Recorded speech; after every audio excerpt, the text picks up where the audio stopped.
বিসমিল্লাহির রহমানির রহিম।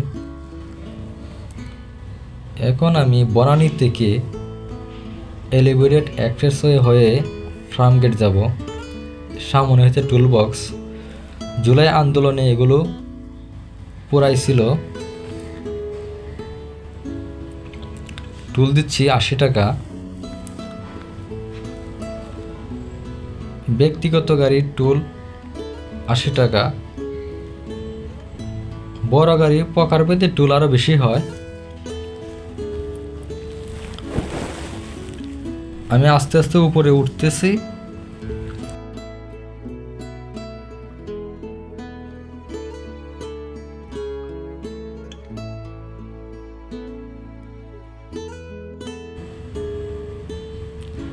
এলিভেটেড এক্সপ্রেসওয়ের মধ্যে চড়ার মজাই হয়েছে আলাদা।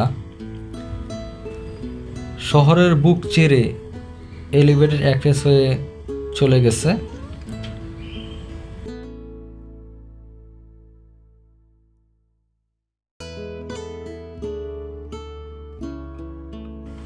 এখানে যারা গাড়ি চালায় তারা সর্বোচ্চ 80 কিলোমিটার বেগে গাড়ি চালাতে পারে। এর বেশি চালালে মামলা দেওয়া হয়।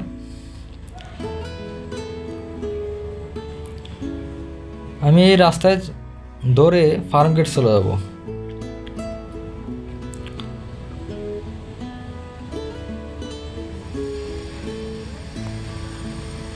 কোনো যানজট নাই, কি আরামদায়ক জার্নি।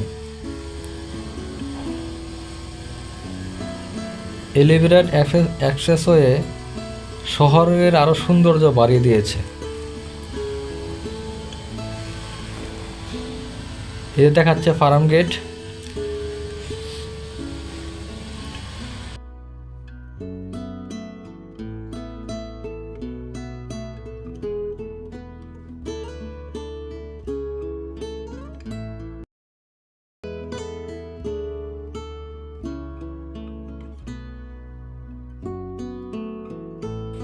যারা ঢাকা আসবেন তারা এলিভেটেড এক্সপ্রেসওয়ে ভ্রমণ করে যাবেন। বিআরটিসি বাস দিয়ে এলিভেটেড এক্সপ্রেসওয়ে ভ্রমণ করা যায়।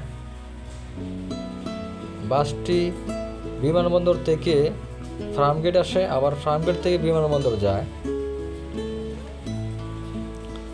বিআরটিসি দুতলা বাস।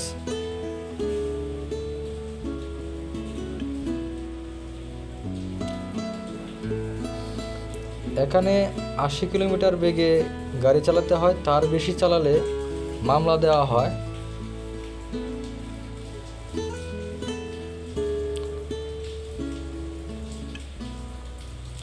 কিন্তু অনেকে অনেক জোরে গাড়ি চালায়।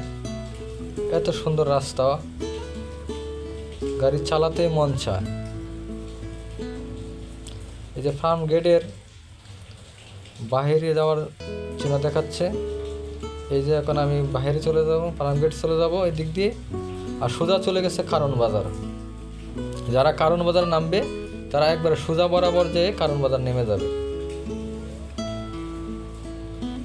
কারণ বাজার পর্যন্ত এলিভেটেড এক্সপ্রেসওয়ের কাজ চালু আছে। পরেরটা কাজ চলমান আছে, কিন্তু এখন বর্তমানে কাজ বন্ধ।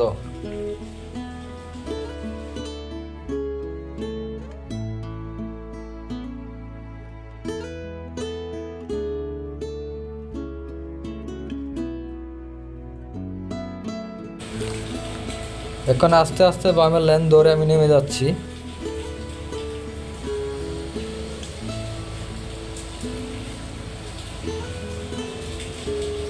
গাড়িগুলো সিরিয়ালভাবে নামতেছে নিচে। সামনে হচ্ছে ফার্মগেট।